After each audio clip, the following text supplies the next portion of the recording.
Pertanyaan pertama, apa hukumnya membuka rumah makan di siang hari pada bulan Ramadan? Makan di siang hari, tidak berpuasa di siang hari Ramadan adalah maksiat. Semua kita tahu. Dan menolong orang berbuat maksiat adalah maksiat. Menolong orang berbuat maksiat adalah maksiat. Ini keadaannya ketika seorang sengaja membuka restoran di siang hari. Saya akan berpuasa, Ustadz, walaupun saya buka restoran. Naam, akan tetapi Anda membantu orang lain berbuat maksiat. Allah berfirman di dalam Al-Quran, wa ta'awanu 'alal birri wat taqwa wa la ta'awanu 'ala al-ithmi wal 'udwan. Jangan kalian tolong menolonglah kalian di dalam kebajikan dan ketakwaan, dan jangan tolong menolong di dalam permusuhan dan dosa dan permusuhan. Dan ini termasuk tolong menolong dalam dosa. Ini termasuk tolong menolong dalam dosa. Apakah ada kemungkinan saya membuka restoran akan tetapi saya tidak berdosa? Asal Anda bisa pastikan yang makan di restoran Anda tersebut orang yang tidak wajib berpuasa. Bisa nggak? Apakah bisa Anda memastikan bahwa orang yang makan di restoran tersebut adalah orang yang sedang tidak wajib berpuasa? Contoh, wanita haid, wanita nifas, lelaki sakit, lelaki musafir. Ini orang-orang yang tidak wajib berpuasa. Wanita haid tak boleh berpuasa, wanita nifas tidak boleh berpuasa, wanita lelaki yang sedang sakit boleh baginya untuk tidak berpuasa. Faman kana minkum maridun aw ala safarin, boleh berbuka puasa, akan tetapi fa'iddatun min ayyamin ukhar, ganti pada hari yang lain yang bukan hari Ramadan. Boleh baginya tidak berpuasa. Musafir boleh baginya tidak berpuasa, baik laki-laki atau wanita. Bisakah kita memastikan bahwa orang yang makan dari restoran kita itu semuanya adalah ahlul a'dzar, orang yang boleh untuk tidak berpuasa atau punya uzur untuk tidak berpuasa di siang Ramadan? Sulit bagi kita untuk mengatakan di negeri yang seperti ini bahwa yang makan dari restoran kita adalah orang yang boleh berbuka puasa saja. Sulit sekali. Pertanyaan berikutnya seiring juga, bagaimana kalau yang beli dari restoran kita orang kafir? Bagaimana kalau yang membeli dari restoran kita orang kafir? Apakah termasuk orang kafir beli makan siang dari restoran itu dan makan? Apakah kita termasuk berdosa? Ataukah orang kafir ini hukumnya masuk ke dalam hukum yang tadi, orang yang boleh baginya tidak berpuasa? Wanita haid, wanita nifas, lelaki dan wanita yang sedang sakit, lelaki dan wanita yang sedang safar. Maka kita katakan bahwa si kafir wajib berpuasa. Ketika dia tidak berpuasa, dia berdosa. Namun apabila dia berpuasa belum mengucapkan syahadat, puasanya tak diterima. Maka orang kafir pada dasarnya punya kewajiban menjalankan syariat. Karena syariat yang Allah turunkan untuk seluruh manusia. Maka ketika dia tidak punya uzur, lalu kemudian dia tetap makan di siang hari, dia berdosa. Dia berdosa.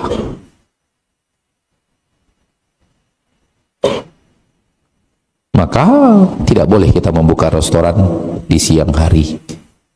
Ya. Wallahu ta'ala a'la wa a'lam bissawab. Apa hukumnya menggosok gigi ketika puasa? Boleh.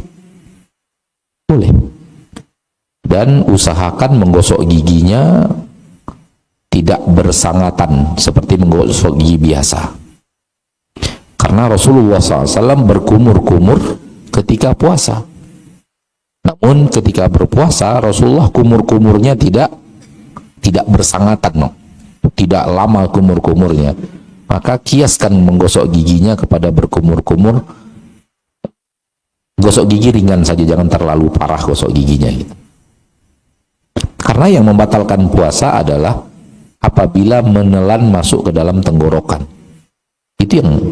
Itu yang dia adalah kesalahan dan membatalkan puasa. Apabila hanya sampai ke lisan lalu dikeluarkan, maka itu tidak sampai membatalkan. Namun di saat berpuasa Rasulullah SAW berkumur-kumur namun tidak bersangatan. Kita coba lihat pertanyaan pemirsa Asil TV.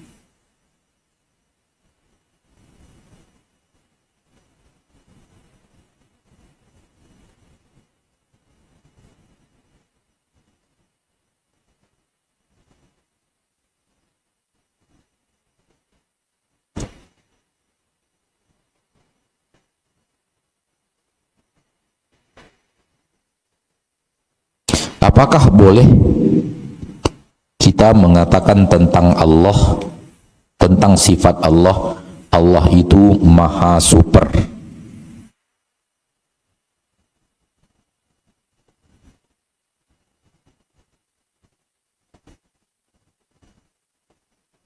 Usahakan ketika berbicara tentang Allah yang sesuai dengan argumentasi yang ada di dalam syariat saja. Usahakan seperti itu, agar kita tidak terjebak ke dalam kalimat-kalimat yang kita sendiri bingung. Allah maha kuasa atas segala sesuatu, dan Allah yang mengatakan innallaha ala kulli syai'in qadir. Maka kita gunakan kalimat kuasa. Allah maha kuasa, Allah maha kuat. Akan tetapi kalimat-kalimat yang tidak ada di dalam syariat hendaknya kita berusaha menjauhinya.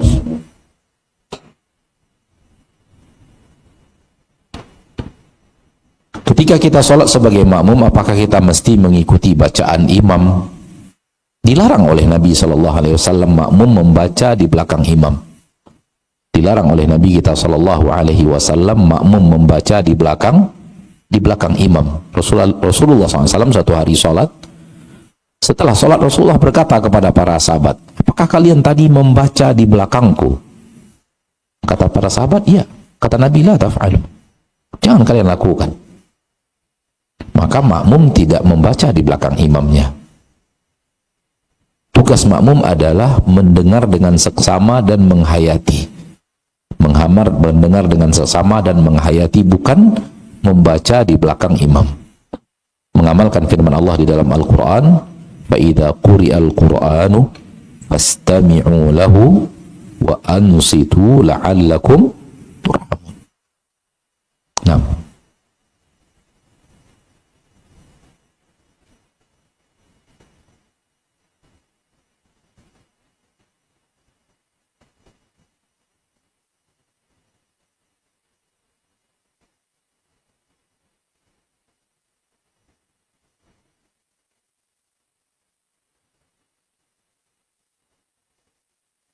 kalau seandainya saya disuruh jadi imam di kampung, bagaimana caranya? Sementara mereka menyuruh kita untuk melakukan perbuatan yang tidak sesuai dengan sunnah Nabi.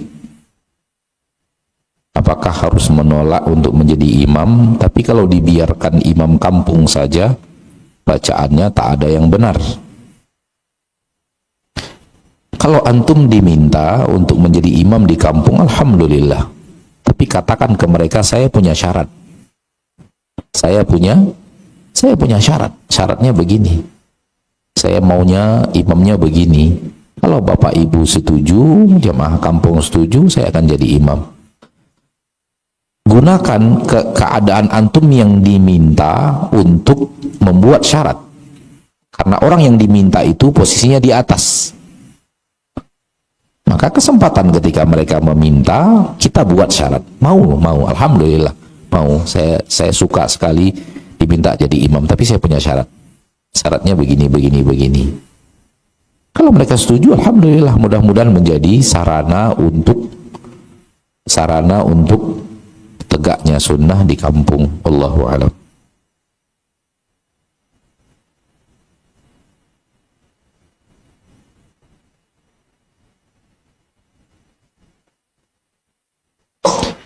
Apa hukumnya menjawab salam dari orang Islam yang masih bersyahadat akan tetapi tidak melakukan sholat 5 waktu? Jawab saja. Ya, jawab saja. Kenapa? Karena dia mengucapkan salam, dan salam itu adalah kalimat yang mulia, maka kita jawab. Orang kafir saja mengucapkan salam, dijawab juga, tapi jawabannya berbeda. Apalagi yang mengucapkannya seorang yang bersyahadat. Orang kafir kalau mengucapkan salam kepada kita, kita tidak jawab Waalaikumsalam warahmatullahi, tidak jawab begitu. Tapi jawabannya Waalaikum saja. Itu orang kafir. Apalagi kalau mengucapkannya orang yang bersyahadat.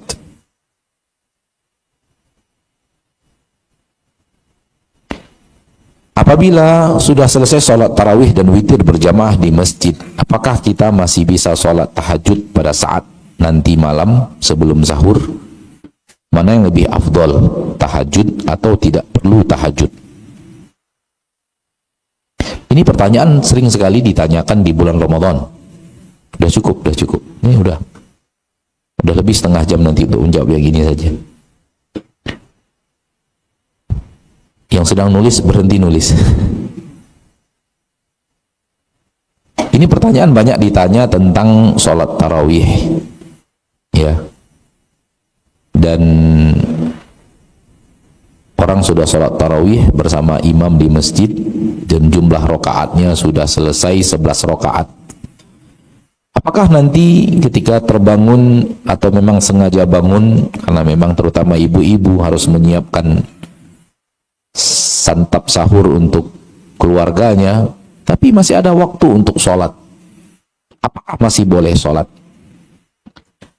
Masalah ini larinya kepada perbedaan para ulama tentang bolehkah sholat tarawih atau sholat tahajud lebih daripada 11 rakaat. Masalah yang ditanyakan ini larinya kepada perbedaan pendapat para ulama tentang bolehkah sholat tarawih atau sholat tahajud dengan jumlah yang lebih daripada 11 rakaat. Karena di sini ada dua perbedaan para ulama. Sebagian mengatakan nggak boleh. Yang mengatakan tak boleh dengan pendapat dia berpendapat tidak boleh, atau ustadz-ustadz yang berpendapat tidak boleh, dia akan menjawab nggak boleh lagi sholat. Sebagian ulama mengatakan boleh. Sehingga kalau kita bertanya kepada ulama yang mengatakan boleh lebih daripada 11 rakaat, atau ustadz-ustadz yang lebih memegang pendapat ulama yang mengatakan boleh lebih daripada 11 rakaat, maka ia akan menjawab apa? Boleh. Jangan bingung. Ustadz ini mengatakan boleh, ustadz ini mengatakan tak boleh. Karena memang ada dua pendapat di situ. Wallahu a'lam. Kalau ditanyakan ke saya mengatakan boleh. Saya mengatakan boleh. Kenapa? Karena saya berpendapat boleh lebih daripada 11 rakaat. Ustaz, bukankah Nabi SAW disebutkan di dalam hadis Aisyah mengatakan bahwa Nabi tidak pernah sholat malam di dalam Ramadan atau di luar Ramadan lebih daripada 11 rakaat? Ya, ada hadisnya. Tapi itu perbuatan Nabi. Ketika Nabi SAW ditanya tentang sholat malam, Rasul tidak mengatakan harus, nggak boleh lebih daripada 11. Nggak pernah Rasul mengatakan itu. Di sini ada perbedaan antara apa yang disaksikan oleh Ummul Mukminin daripada amal Rasul dengan ketika Rasul ditanya tentang sholat malam, Rasul tidak mengharuskan umatnya untuk harus seperti beliau dalam jumlah. Rasul dalam sholat malam kadang 11, kadang di bawah itu, kadang hanya 6 rakaat. Kemudian beliau witir. Karena apa? Terlalu panjang sholat Rasul kita tercinta di malam hari. Tak pernah lebih daripada 11. Kurang kurang dari 11 ada. Sholat kita, Rasul kita di malam hari kurang daripada 11 rakaat ada, lebih tidak. Kenapa? Karena Rasul sholatnya apa? Panjang-panjang. Maka pendapat yang paling afdol adalah ikuti Nabi. Yang paling afdol adalah ikuti Nabi. Cara mengikutinya dua. Satu, jumlahnya. Dua, panjangnya. Kalau ini bisa digabungkan, ini yang paling afdol. Ini yang paling afdol. Apa yang dikerjakan Nabi paling afdol. Tidak lebih daripada 11 rakaat sholat malam kita, namun panjang-panjang. Karena sifat sholat malam Nabi dua, tidak pernah lebih daripada 11, dan sholatnya apa? Panjang, lama. Satu rakaat itu lama sekali. Seorang sahabat mengatakan bahwa saya pernah sholat di belakang Nabi di sholat malam. Rasul sholat, saya sholat di belakang Rasul. Rasul membukanya dengan Al-Baqarah. Dan saya mengira 100 ayat Rasul akan ruku. Ternyata setelah 100 ayat Rasul lanjut baca. Sehingga saya mengira Al-Baqarah akan dibagi dua. Ya sekitar 150 satu rakaat, 150 sisanya, hampir 150 lagi, 130-an lagi satu rakaat yang kedua. Ternyata setelah setengah Al-Baqarah Rasul baca lagi. Oh, lanjut. Saya akhirnya mengira mungkin setelah Al-Baqarah selesai Rasul ruku. Ternyata setelah Al-Baqarah Rasul lanjut baca surat An-Nisa sampai selesai. Setelah selesai surat An-Nisa, Rasul lanjut baca surat Ali Imran sampai selesai. Dan Rasul membacanya tidak tergesa-gesa dan juga tidak terlalu pelan, qasdan, tengah-tengah. Ya seperti bacaan imam kita tadi lah, tidak tergesa-gesa, tidak juga terlalu pelan. Seperti itu bacaan Rasul. Itu satu rakaat. Al-Baqarah setelah itu, An-Nisa setelah itu, Ali Imran. Ini juga hadis ini menunjukkan bahwa tidak wajib harus urutan. Boleh tidak urutan. Itu satu rakaat. Dan tidak hanya sampai di situ. Setelah selesai Al-Baqarah, tambah An-Nisa, tambah Ali Imran, Rasulullah ruku. Dan rukunya hampir sama panjang dengan bacaannya. Kebiasaan Rasul kita tercinta, berapa panjangnya bacaan sholat setelah Al-Fatihah, rukunya dimiripkan panjangnya seperti itu.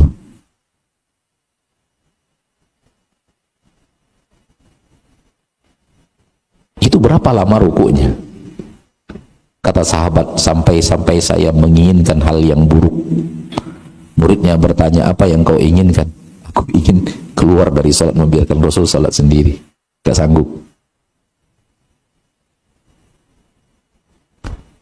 Apabila seseorang bisa meniru Rasul dalam jumlah dan kaifiyat panjang, maka itu yang paling afdol. Namun jumlah rakaat saja tanpa panjang bukanlah ikatan untuk jumlah. Karena Rasul ketika ditanya oleh umat tentang sholat malam, Rasul SAW tidak mengharuskan umat sholatnya jumlahnya sejumlahnya yang beliau sholat. Rasul mengatakan cara sholatnya 2 rakaat. Apabila takut kalian bertemu dengan fajar, maka tutuplah dengan witir. Rasul tidak memberikan batas jumlah. Oleh karena itu, wallahu alam, ya, ana termasuk yang setuju dengan pendapat ulama yang mengatakan boleh lebih daripada 11 rakaat. Namun yang afdal tetap meniru Rasul. Tapi yang ditiru jangan jumlahnya saja. Yang ditiru jumlah dan panjang. Itu yang kita dengarkan dari sebagian ulama. Bahwa sebagian ulama menambah jumlah sholat karena memang nggak sanggup dengan cara sholat panjangnya Rasul, nggak sanggup. Akhirnya dipendekkan dengan jumlah rakaat yang banyak sehingga menjadi lama juga akhirnya. Wallahu alam. Apakah istri paman termasuk salah satu mahram? Istri paman tidak mahram. Istri paman tidak mahram. Jadi kalau paman kita meninggal, kita boleh menikahi istrinya. Bukan istrinya, mantan istrinya, kan udah meninggal dia. Kita boleh menikahi. Oh, masa iya Ustadz, kan udah tua Ustadz. Ya kan ada orang pamannya lebih muda dari dia. Ada nggak orang yang pamannya lebih muda dari dia? Ada. Jadi kalau paman kita meninggal, kita boleh menikahi istri paman kita tersebut. Itu artinya bahwa dia tidak mahram dan tidak termasuk di dalam surat An-Nisa ayat 23 yang bicara tentang mahram. Ustaz, bagaimana caranya mengingatkan keluarga ana untuk tidak merokok? Cara mengingatkan adalah ingatkan. Cara mengingatkan adalah ingatkan. Ngomong. Kalau sanggup. Kalau tidak sanggup ngomong, beli buku tentang rokok, fatwa-fatwa ulama tentang haramnya rokok, bawa pulang. Itu juga namanya mengingatkan. Ya. Dan hati-hati bicara, kalau kita bicara kepada orang tua, kepada saudara yang lebih tua daripada kita. Kenapa? Akhlak kita harus dijaga dalam berbicara. Jangan terkesan menggurui, tapi lebih kepada memberikan nasihat.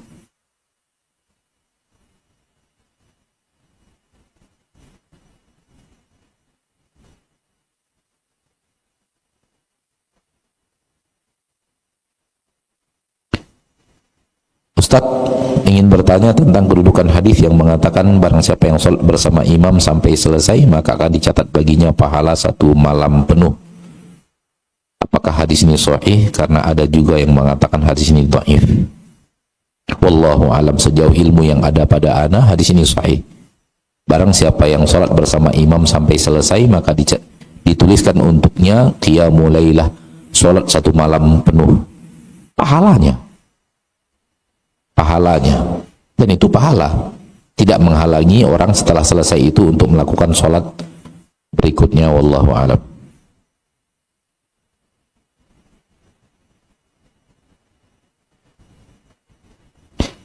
Apa hukumnya menelan air ludah ketika puasa?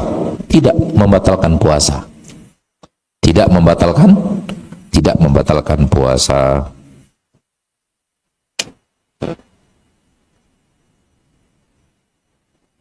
Ustaz, bagaimana caranya agar kita bisa meninggalkan riba secara penuh? Bagaimana caranya supaya kita bisa meninggalkan riba secara total? Ada hadis Nabi yang berbicara akan tiba masanya di mana riba merajalela dan sulit manusia terlepas daripada riba tersebut. Maka berusahalah semaksimal mungkin. Dan sekarang alhamdulillah sudah banyak tempat-tempat menitipkan uang yang tidak ada ribanya, tidak ada bunganya, ya, sehingga kita sudah bisa. Dulu sekali sulit untuk mendapatkan itu, karena pergi ke salah satu bank dan bertanya kepada customer service, bolehkah saya buka rekening bank dengan syarat bunganya tidak dimasukkan ke dalam rekening saya. Dulu seperti itu, saking payahnya mencari tempat menitipkan uang, simpan uang yang tidak pakai bunga, tidak pakai istilah bagi hasil. Kalau sekarang alhamdulillah sudah banyak, di mana-mana udah buka tabungan wadiah. Berapa uang kita yang ada, segitu aja yang ada, paling ditarik sekian ribu per bulan sebagai biaya administrasi. Ya udah, tidak masalah. Namanya kita meletakkan uang, tentu mereka butuh biaya administrasi. Wallahu a'lam. Tapi kalau yang dimaksud adalah transaksi riba, maka itu wajib dijauhi. wajib dijauhi. Ya. Kalau yang ditanyakan adalah transaksi riba.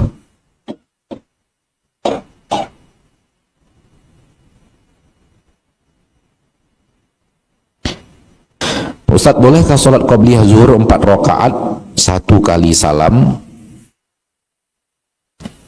ataukah kita sholat zuhur 2 rakaat 2 rakaat? Allahu a'lam. Ada hadis yang mengatakan sholat zuhur 4 rakaat qabliyah, sehingga sebagian ulama mengatakan boleh qabliyah zuhur langsung 4 rakaat baru 1 kali salam. Dan sebagian ulama mengatakan tetap 2 rakaat 2 rakaat, walau 4 rakaat tetap dilakukan 2 rakaat kemudian 2 rakaat. Ada 2 pendapat para ulama dalam bab ini, wallahu a'lam.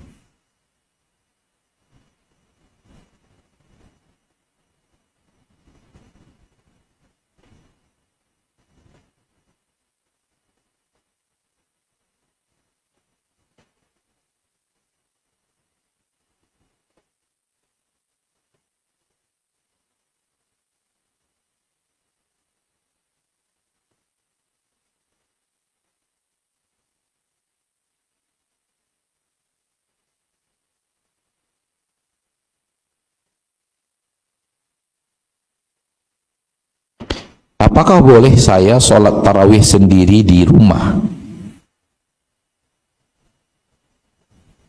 Karena di kampung saya orang sholat tarawih 23 rakaat selesai dalam 30 menit.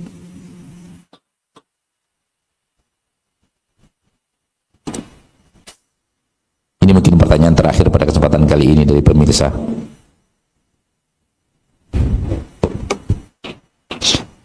Inilah ketika umat Islam itu targetnya adalah jumlah rakaat. Pokoknya harus 23, bagaimanapun caranya. Ya akhirnya Al-Fatihah 1 nafas sudah. Al-Fatihah 1 nafas. Bismillahirrahmanirrahim. Alhamdulillahirabbil alamin arrahmanirrahim maliki yaumiddin iyyaka na'budu wa iyyaka nasta'in ihdinas siratal mustaqim siratal ladzina an'amta 'alaihim ghairil maghdubi 'alaihim waladdallin amin. Qul huwallahu ahad Allahu samad lam yalid wa lam yulad wa lam yakul lahu kufuwan ahad. Allahu akbar. Nikmatnya di mana? Baca Al-Quran seperti itu. Maka ketika manusia targetnya adalah jumlah rakaat, ini jadinya